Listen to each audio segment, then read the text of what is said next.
Dear friends, I welcome you all to my channel Courtroom Battles. The Honorable Supreme Court has issued suo motu contempt notice on senior advocate Mr. Prashant Bhushan. It is an exemplary case which is a talk of the town and each lawyer in this country is waiting for the result. Today we are going to see the defense raised by Mr. Bhushan in this particular case. As Mr. Bhushan has tweeted on the Twitter and criticized the Honorable Supreme Court and the Chief Justice of India. On that backdrop, the contempt notice was issued to him. Only on 2 tweets this contempt notice came to be issued. Mr. Bhushan has not in fact apologized to the Supreme Court. He is not apologetic and he is not regretful. On the contrary, he is contesting the case and he has filed his 142-page affidavit before the Honorable Supreme Court. So let's see what exactly Mr. Bhushan wants to say.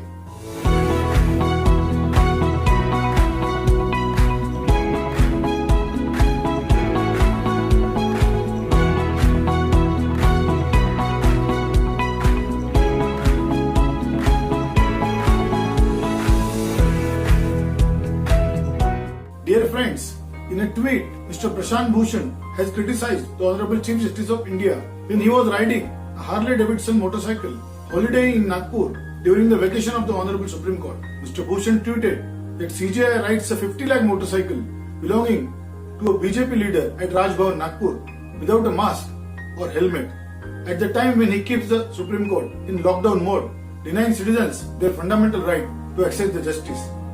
In this particular tweet, Mr. Bhushan is criticizing the Honorable Chief Justice of India and expressing his anguish on closure of the Honorable Supreme Court. The court is taking exceptional cases only on urgent basis on video conferences. So it was the anguish of Mr. Bhushan and his counsel Mr. Dave has argued that this tweet is out of love and affection towards the institution. He also regrets making a statement that Honorable CJI is not wearing a helmet because the bike was parked and the stand of the Harley Davidson bike is visible in the photograph itself. So Mr. Bhushan, except regretting the statement of not wearing the helmet, has defended the entire tweet and says that it was mandatory for the Honorable Chief Justice of India to wear the mask in public during the pandemic situation. In another tweet on 27th of June 2020, Mr. Prashant Bhushan has tweeted that when historians in future look back at the last 6 years to see how democracy has been destroyed in India, even without a formal emergency order, they will particularly mark the role of the Supreme Court in this destruction and more particularly in the role of last 4 Chief Justices of India. Now in this particular tweet, Mr. Prashant Bhushan is severely criticizing the functioning of the last 4 Chief Justices of India, and according to him, these last Chief Justices have destroyed the democracy in India. Mr. Bhushan do not show any remorse or he do not apologize to this tweet. On the contrary, in para number 40, he states that he stands by his opinion and elaborates how the democracy has been destroyed by the 4 Chief Justices of India. Now this particular affidavit is explosive in nature because hereinafter Mr. Bhushan has tried to expose the functioning of the Honorable Supreme Court of India. Now the Contempt of Courts Act 1971 has been applied, and whether this tweet is scandalous in nature or contemptuous in nature will have to be decided by the Honorable Supreme Court. I do not personally agree or disagree with the opinion of Mr. Bhushan, but I am just reporting the courtroom battle which is the talk of the town at this particular stage of point. Mr. Prashant Bhushan defends his tweets and further elaborates that how the functioning of the Honorable Supreme Court of India has destroyed the democracy in this country. Mr. Bhushan goes to describe tenure of each Chief Justice of India. Firstly, he comes up with the tenure of Honorable Chief Justice Mr. Kehar. We all know that in October 2013, there was an income tax and CBI raid on the Birla companies and rupees 25 crores were recovered from their corporate office in Delhi in cash along with large number of documents, spreadsheets, computers and accounts. The CBI quickly handed over all these papers to the Income Tax Department and which has further conducted the investigation. Mr. Anand Saxena, who was the custodian of the cash, was questioned by the CBI. Several entries were found wherein the money was paid to the politicians. In one of the entries, it is specifically written that an amount of rupees 25 crores was paid to the then Gujarat Chief Minister Mr. Narendra Modi. In another entry, it is found that an amount of rupees 7.5 crores was paid to Environmental Ministry as Jayanti tax. Several ministers and politicians were named in this Birla diary. Secondly, the raids were also conducted on Sahara Group, and in similar fashion, it is found and observed that more than 125 crores cash was recovered and several account books, computers, spreadsheets and note sheets were recovered. Those were investigated. In similar tenure, several entries were found that huge money is paid to the then Gujarat Chief Minister, Mr. Narendra Modi. According to Mr. Bhushan, all this ought to have been investigated seriously by the Honorable Supreme Court and the cognizance should have been taken. But instead of doing that, Honorable Justice Kher and Honorable Justice Arun Mishra has ignored all this evidence and stated that this is not the enough evidence to proceed against the high constitutional authorities in this country. The second case Mr. Prashant Bhushan mentions is the famous Kahiko Paul suicide note. Kahiko Paul was the Chief Minister of the Arunachal Pradesh. He was unsuited by the Constitution Bench judgment of the Honorable Supreme Court of India. Shortly after the dismissal of the Sahara Birla case, a 60-page suicide note was found. Suicide note was signed by him on every page, and in sensational revelation in that suicide note, it was clearly mentioned that the bench which was presiding on his case has demanded huge amount of bribery from the Chief Minister. Mr. Paul stated that the son of Mr. Justice Kher has demanded rupees 49 crores from him to give the favorable judgment. Mr. Paul also stated that brother of Justice Deepak Mishra has demanded 37 crores from him to give the favorable judgment. He denied in giving the bribe and therefore he lost the case. Finally, he was unseated by the judgment of the Honorable Supreme Court. This was all stated by Mr. Bhushan in para number 94 and 95. The wife of deceased Chief Minister has specifically made a complaint before the Honorable Supreme Court of India in demanding the investigation on the said suicide note. That suicide note, in fact, is a dying declaration according to Mr. Bhushan. Mr. Bhushan assails the tenure of Chief Justice Deepak Mishra. Thereafter, Justice Deepak Mishra took over as a Chief Justice in August 2017 and was present in the Supreme Court for more than 1 year as a Chief Justice. According to Mr. Bhushan, every matter related to the Prasad Education Trust was dealt with by the Chief Justice Mr. Deepak Mishra. The Medical College bribery case was being investigated by the CBI at that point of time. The Chief Justice of India, Sri Deepak Mishra, presided over every bench and decided those matters related to the Prasad Education Trust.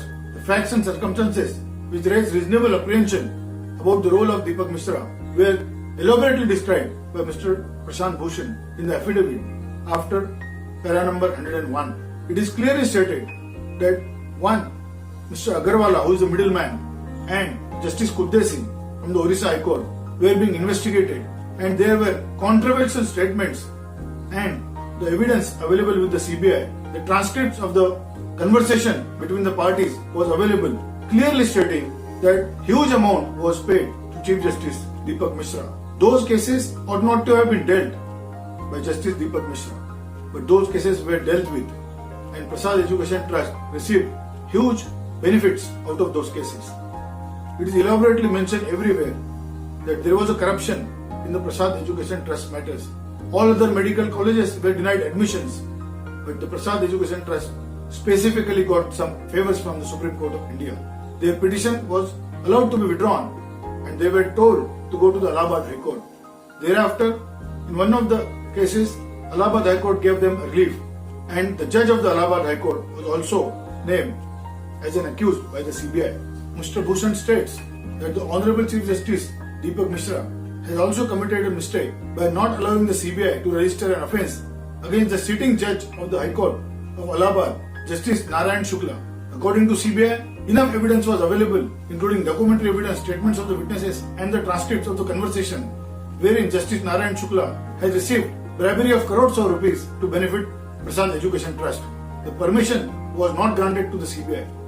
Eventually, it was written to the government that there should be an impeachment process against Justice Narayan Shukla. No impeachment was done and no action was taken against Justice Narayan Shukla. Eventually, Justice Narayan Shukla was allowed to be retired on 17th of July 2020. According to Mr. Bhushan, this was a blunder committed by Chief Justice Deepak Mishra. Sensational press conference by the four senior-most judges of the Supreme Court was organized on the lawns of the Supreme Court. According to Mr. Bhushan, this is nothing but a fall of a democracy, where four judges lost the trust in Chief Justice of India. Four of the senior most judges, Justice Chelmeshwar, Justice Kurian Joseph, Justice Gogoi and Justice Lokur, came out openly against Chief Justice Deepak Mishra and directly stated to the nation that the system in the Supreme Court of India is not functioning properly. In spite of their written submissions and several letters to the Honorable Chief Justice, nothing has been improved. We all know that those four judges have come up openly against the Chief Justices, and that was an historic moment in the democratic country like India, where the judges themselves are showing discontent against the Chief Justice of India. So this event, according to Mr. Bhushan, is an exceptional event showing distrust, and there was no faith against the Chief Justice. Virtually 70 MPs have written at that point of time and gave impeachment motion against the Chief Justice Deepak Mishra. That impeachment motion was rejected by the Vice President of India, Mr. Venkaiah Naidu. According to Mr. Bhushan, the impeachment motion of 70 MPs against the then Chief Justice of India, Mr. Deepak Mishra, itself was a black day. The next allegation against Mr. Deepak Mishra was Judge Loya case. Justice Loya, who was dealing with the charges against Amit Shah, died in Nagpur. According to Mr. Bhushan, the investigation was required to be done. Therefore, two petitions came to be filed in Supreme Court of India demanding the investigation into the death of Justice Loya. Those petitions were initially allotted to Justice Arun Mishra. Later on, those were withdrawn from Justice Arun Mishra, and Honorable Chief Justice Mr. Deepak Mishra heard those matters along with other judges. But the allotment of the case to Justice Arun Mishra triggered the discontentment among other four judges of the Supreme Court of India and resulted the historical press conference by other senior judges.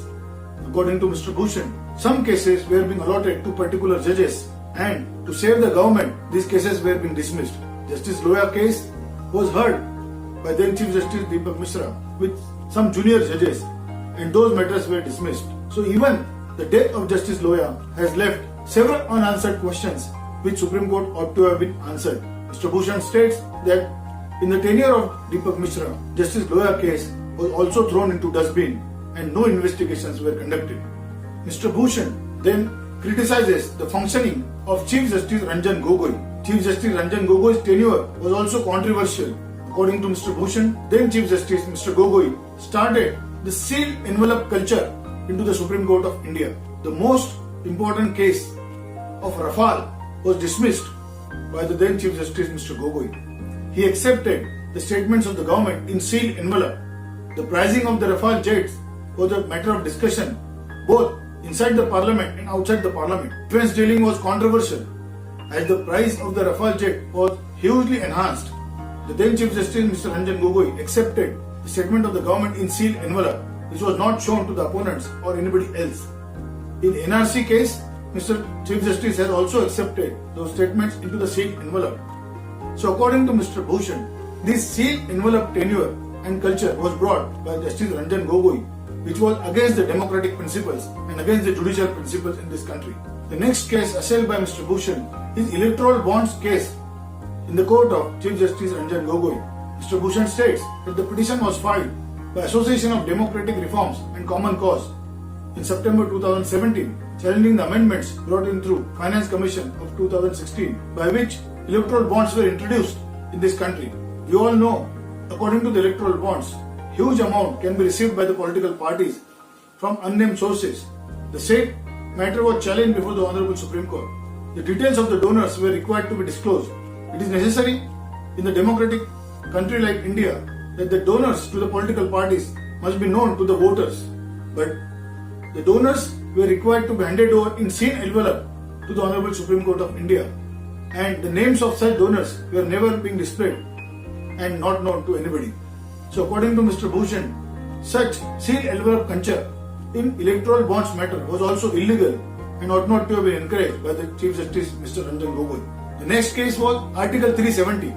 We all know that Article 370 and the portion of which was amended by the Honorable Parliament. The challenges to the Article 370 were placed before the Supreme Court. Those challenges were not primarily heard by the Honorable Chief Justice Mr. Ranjan Gogoi.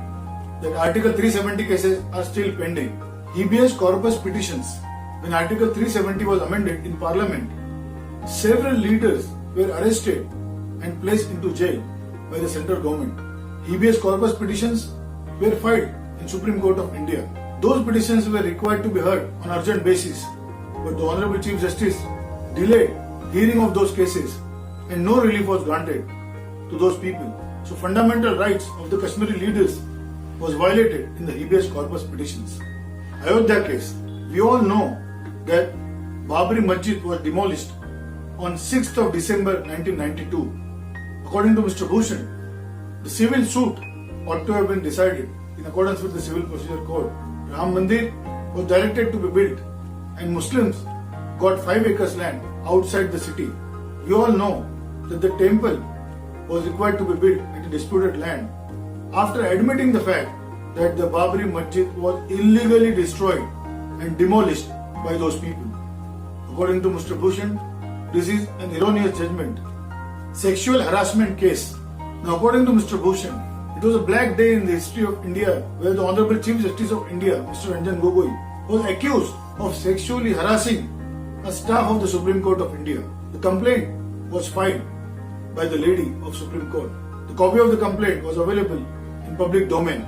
The matter was required to be inquired in accordance with the in-house rules of the sexual harassment.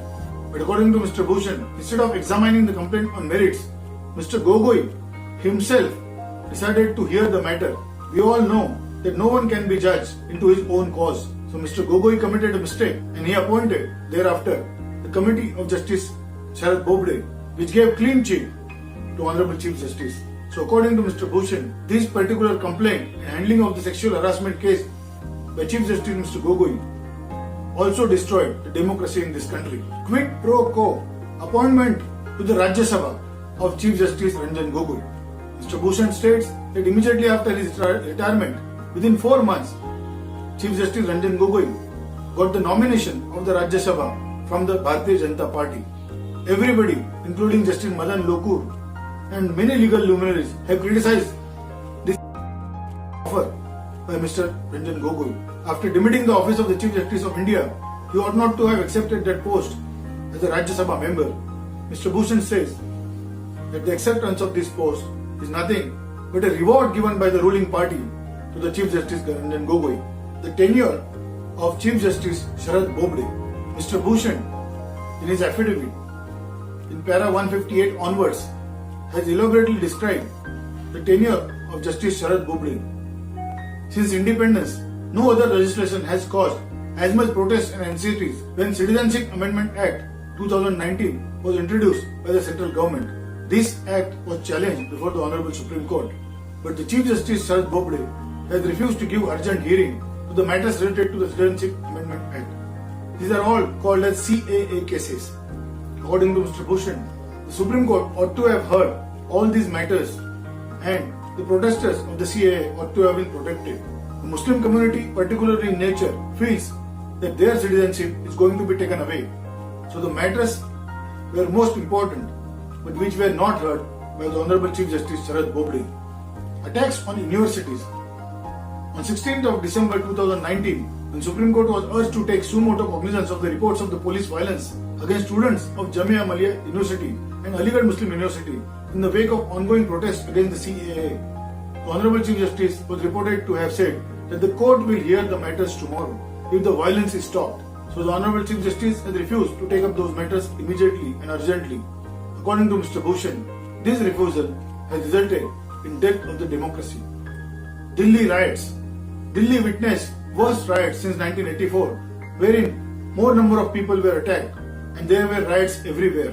The CAA protest and the riots were eventually visible on television screen every day, but the matters related to this ought to have been heard by the Honorable Supreme Court of India. When Honorable Justice Muralidhar was passing several orders against the police and the Ministry of Home, cracking whip on the enforcing agencies and putting them accountable when the city of Delhi was burning.